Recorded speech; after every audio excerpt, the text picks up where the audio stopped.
Hello everyone, welcome back to your own YouTube channel Agri Updates and this is Prabhat. So finally CUET की application form आ चुकी है and जिसको भी form apply करना है वो 7 मई तक फॉर्म को अप्लाई कर सकते हैं। अगर फॉर्म अप्लाई करने में कोई प्रॉब्लम आ रही हो तो वीडियो के डिस्क्रिप्शन बॉक्स में आपको वीडियो का लिंक मिल जाएगा, कैसे आपको फॉर्म अप्लाई करना है विदाउट एनी मिस्टेक आप उसको देख सकते हैं।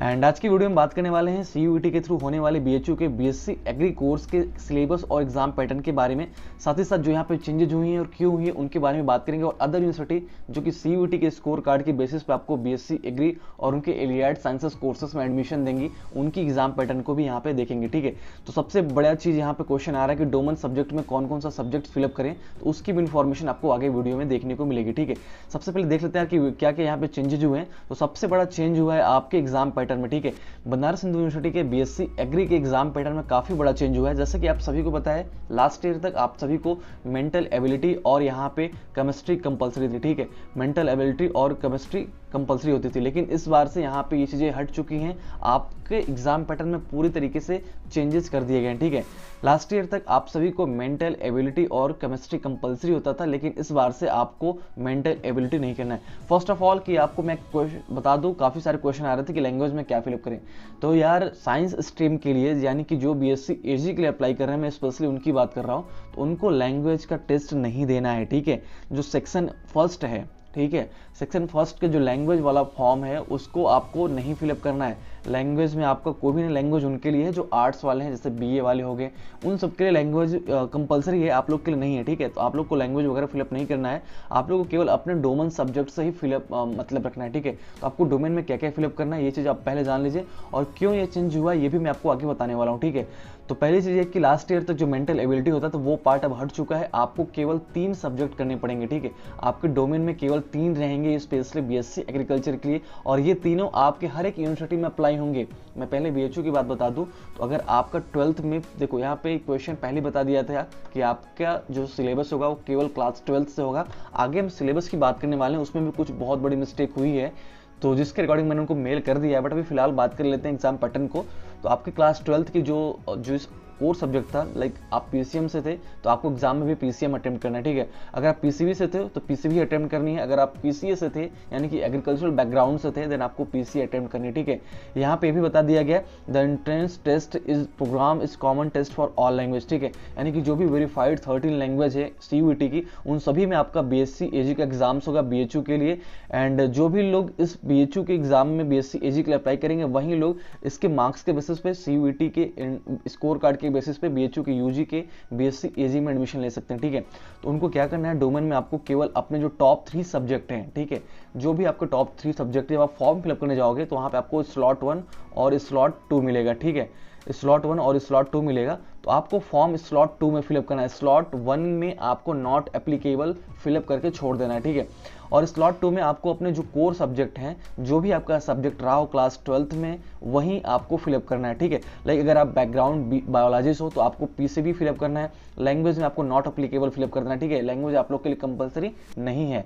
ठीक है, टोटल हर एक पार्ट से यानी कि फिजिक्स से 50 क्वेश्चन आएंगे, केमिस्ट्री से 50 क्वेश्चन आएंगे, बायोलॉजी से 50 क्वेश्चन आएंगे, लेकिन आपको करना कितना है, हर एक पार्ट से आपको 40-40 क्वेश्चन करना है। ठीक है, यानी कि टोटल 120 क्वेश्चन करने हैं और क्वेश्चन आएंगे 150। ठीक है, और यहाँ पे एलिजिबिलिटी क्राइटेरिया बता दी गई कि आपकी एज 16 साल से कम नहीं होनी चाहिए और मैक्सिमम आपकी एज 25 साल से ज़्यादा नहीं होनी चाहिए।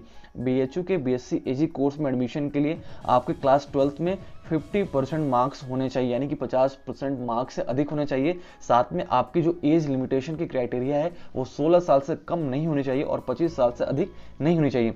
बहुत ही स्ट्रिक्ट गाइडलाइंस यहाँ पे ये दिया गया है कि अगर आप लोग अपने डोमेन सब्जेक्ट्स को फॉलो नहीं करते हैं देन आप will not be considered for admission in BHU।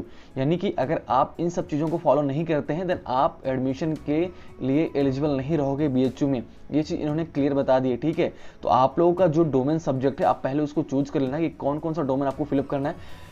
सबसे बड़ी चीज़ कि आपको लैंग्वेज फिलअप नहीं करना है, आपको केवल 3 सब्जेक्ट ही फिलअप करने हैं। 3 में आपका जो क्लास 12th में था टॉप 3, चाहे फिजिक्स केमिस्ट्री बायो हो, या फिर आप अगर फिजिक्स केमिस्ट्री मैथमेटिक्स से हो तो वो चीज़ फिलअप करनी है, या फिर एग्रीकल्चर से हो तो आपको फिजिक्स केमिस्ट्री एग्रीकल्चर ही फिलअप करनी है। ठीक है, तो ये थी BSc ऑनर्स एग्रीकल्चर की एग्जाम पैटर्न। ठीक है, अगेन एक और सब्जेक्ट जो हमारे इंस्टीट्यूट ऑफ एग्रीकल्चर साइंस में रनिंग में है वो है आपका BTech डेयरी टेक्नोलॉजी और BTech फूड टेक्नोलॉजी। इन दोनों में एडमिशन केवल पीसीएम कैटेगरी वालों के लिए होगा, ठीक है। तो पीसीबी वाले बीटेक कोर्सेज में एलिजिबल नहीं है बीएचयू के लिए। बीटेक डेयरी टेक्नोलॉजी और बीटेक फूड टेक्नोलॉजी में केवल आप सभी जो पीसीएम वाले कैंडिडेट हैं जिनका 12th पीसीएम से कंप्लीट हुआ वही लोग इस फॉर्म को अप्लाई कर सकते हैं और वही लोग इसकी काउंसलिंग में एलिजिबल हैं, ठीक है। तो ये चीज़ ध्यान में रखिएगा। अब बात आती है कि इन्होंने फिजिक्स को मेंटल एबिलिटी को हटा के फिजिक्स क्यों कंपलसरी किया, ठीक है। देखो यार, यहाँ पे इस बार जो यूनिवर्सिटी पार्टिसिपेट करी है, यहाँ पे टोटल 3 यूनिवर्सिटी हैं। 3 में हमारी जो पहली यूनिवर्सिटी है वो है बीएचयू, ठीक है। एक एक करके हम आपको बताते जाएंगे। सेकेंड हमारी विश्व भारती, ठीक है। थर्ड हमारी नागालैंड, ठीक है। फोर्थ थी एएमयू, बट इसको भी एक्सपेक्टेशन में रखते हैं। अब फिफ्थ थी हमारी एचएनबीजेयू, ठीक है। तो यार अभी क्या है कि एएमयू और एचएनबीजेयू ने यहाँ पे क्लियर कर दिया है। एचएनबीजेयू जो कि हेमंती नंदन है उसका एक्रेडिटेशन का मामला है, सो वहाँ पे बीएससी एजी का कोर्स को इन्होंने सीयूटी में इंक्लूड नहीं किया है, बट यहाँ पे बीएससी हॉर्टी का कोर्स है, ठीक है। तो यहाँ पे आपको बीएससी हॉर्टी मिलेगा और एएमयू ने क्लियर बोल दिया था कि बीएससी एजी का जो एंट्रेंस होगा वो हम अपना खुद कराएंगे, ठीक है। अभी भी अलीगढ़ मुस्लिम यूनिवर्सिटी अपने 6-7 कोर्सेज के लिए खुद का एंट्रेंस कराने वाली है। बहुत कम ही कोर्सेज को उन्होंने सीयूटी में इंक्लूड किया है, लेकिन बीएचयू, विश्व भारती और नागालैंड ये 3 यूनिवर्सिटी ऐसे हैं जहाँ पे बीएससी एजी का कोर्स रनिंग में है। अब इनकी सिलेबस क्या है, इनका सिलेबस और एग्जाम पैटर्न सेम वही है। लास्ट देखो, विश्व भारती और नागालैंड का पहले से ही आप सभी को टॉप 3 करने पड़ते थे पीसीएम पीसीबी, यानी कि जो बीएचयू और विश्व भारती है, सॉरी विश्व भारती और नागालैंड है, इन तीनों में आपको पहले से फिजिक्स करना कंपलसरी था, ठीक है। लास्ट ईयर से ही जो अपना पहले खुद का सेल्फ एंट्रेंस लेते थे तभी से, लेकिन बीएचयू में ऐसा नहीं था। तो इस बार से इन्होंने बीएचयू को भी इंक्लूड कर दिया है। यानी अगर आप पीसीएम, पीसीबी और पीसीए इन तीनों में से कोई भी करते हैं देन आप इन तीनों यूनिवर्सिटी के लिए, ठीक है, बीएचयू, विश्व भारती और नागालैंड, इन तीनों के लिए एलिजिबल हो जाओगे, ठीक है। होता क्या है कि यार एक मतलब बहुत कम सीट है बीएचयू में, ठीक है। 150 सीटों पर आपको काउंसलिंग होनी है, उससे भी कम हो सकती हैं। तो यार बहुत सारे बच्चे रहते हैं, सभी का एडमिशन एक साथ बीएचयू में नहीं हो पाएगा, ठीक है। फिजिक्स होने से आपका प्रॉफिट ये है कि आप लोगों को अगर फिजिक्स करोगे देन आप लोग डायरेक्ट एक के साथ दूसरे यूनिवर्सिटी में भी पार्टिसिपेट कर लोगे, ठीक है। बीएचयू तो पार्टिसिपेट करोगे, साथ में विश्व भारती और नागालैंड में भी पार्टिसिपेट कर सकते हो काउंसलिंग में। अगर वहीं से आप पहले मेंटल एबिलिटी रही होती तो विश्व भारती और नागालैंड में मेंटल एबिलिटी नहीं है देन आप बीएचयू में तो आपका हो भी नहीं पाता। वैसे जो बच्चे पढ़ाई नहीं कर रहे हैं, बहुत कम ही सीट है तो बहुत कम ही का होगा, ठीक है। जो अच्छे से पढ़ेगा उसी का होगा, ठीक है। तो यार मैक्सिमम सभी का जो ड्रीम है वो बीएचयू ही है और सभी लोग मेनली बीएचयू को ही फॉलो कर रहे हैं, ठीक है। तो एक साथ सबका नहीं हो पाएगा यहाँ पे, तो जो पढ़ाई करेगा उसी का होगा। तो अपने फोकस कीजिए आप स्टडी पे। अगर आप लोग मेंटल एबिलिटी पहले रहता देन आप लोग विश्व भारती और नागालैंड में एलिजिबल नहीं रहते, लेकिन अभी फिजिक्स आने से, ठीक है, फिजिक्स आने से आप बीएचयू के साथ साथ जो अदर 2 यूनिवर्सिटी हैं, ठीक है, इन दोनों में भी आप एलिजिबल हो गए हो, ठीक है। तो ये आप लोग के लिए एक अच्छी ही बात है।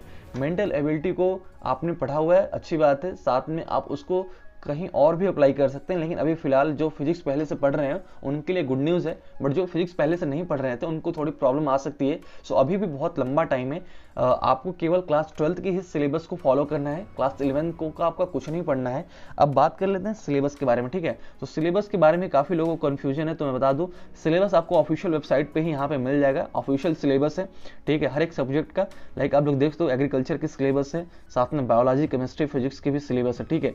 और अगर आप लोग के पास सिलेबस आपने देखा होगा तो आपको ये क्लियर हो गया होगा कि जो पहले आईसीएआर का सिलेबस था सेम वही सिलेबस पूरा का पूरा इन्होंने यहाँ पे कॉपी कर लिया, ठीक है। तो ये पूरी की पूरी आईसीएआर की एग्रीकल्चर की सिलेबस है और बायोलॉजी भी पूरी की पूरी आईसीएआर की ही है, ठीक है। तो काफ़ी बच्चों की प्रॉब्लम आ रही है कि यहाँ पे क्लास 12th का दिया गया है वहाँ पे, बट यहाँ पे पूरा सिलेबस क्लास 11th का इन्होंने फिलअप किया, ठीक है। तो इसके रिकॉर्डिंग मैंने मेल कर दिया, जो भी रिस्पॉन्स आएगा हम आपको इन्फॉर्म कर देंगे। और केमिस्ट्री का भी सिलेबस दिया गया जिसका पीडीएफ आप लोग डाउनलोड कर सकते हो। एंड साथ ही साथ आप लोगों के यहाँ पे फिजिक्स का भी सिलेबस दिया गया, ठीक है। तो फिजिक्स, केमिस्ट्री, मैथमेटिक्स, बायोलॉजी और एग्रीकल्चर, ये 5 सब्जेक्ट हैं और इन 5 में से आपको 3 चूज करना पड़ेगा। 3 वो रहने चाहिए जो आपको क्लास 12th में थे, ठीक है। ऐसा नहीं है कि आपको एबीसी चूज कर लो अलग से, एग्रीकल्चर, बायोलॉजी, केमिस्ट्री, ऐसा नहीं है। आप वही सब्जेक्ट आपको डोमेन में फिलअप करना जो आपने क्लास 12th में पढ़ा हुआ है, ठीक है। तो आई थिंक आपको ये बात समझ में आ गई कि डोमेन में आपको क्या क्या फिलअप करना है। डोमेन में आपको केवल 3 सब्जेक्ट फिलअप करने हैं, आपको लैंग्वेज फिलअप नहीं करना है और लैंग्वेज सेक्शन 3rd में जनरल टेस्ट भी फिलअप नहीं करना है, ठीक है। तो इन दोनों में आपको नॉट अप्लीकेबल फिलअप करके स्लॉट 2 में आपको तीनों सब्जेक्ट को, जो 3 आपको डोमेन सब्जेक्ट उनको फिलअप करके फॉर्म को कंप्लीट कर लेना, ठीक है। तो छोटी सी प्रोसेस है, बट आई थिंक आपको प्रॉब्लम्स आ रही थी, एंड अगर अभी भी कोई प्रॉब्लम्स आएगी सो आप कॉन्टेक्ट कर सकते हो। आई थिंक हमने सारी चीज़ें क्लियर कर दी हैं। तो एक बार वीडियो अगर आपको समझ नहीं आया तो फिर से रिपीट करके देखिएगा। आई एम मेक श्योर कि आपको ये वीडियो पूरी अच्छी तरीके से समझ में आ जाएगी, ठीक है। फिजिक्स होने से काफ़ी बच्चे परेशान हैं, लेकिन फिजिक्स होने से प्रॉफिट भी है आपका।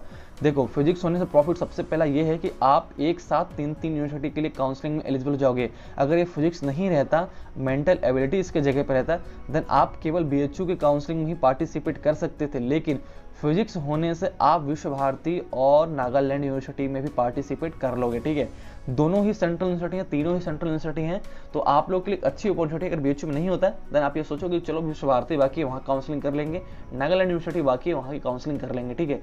तो फिलहाल इतना ही। AMU अपनी BSc एग्री कोर्स को अलग से एंट्रेंस लेने वाली है, और SNBGU यानी हेमंती नंदन बहुगुणा में BSc एग्री का कोर्स हट चुका है, वहाँ पे BSc हॉटी आ गया है, जिसमें PCB वाले और PCM सभी लोग एलिजिबल रहने वाले हैं, ठीक है।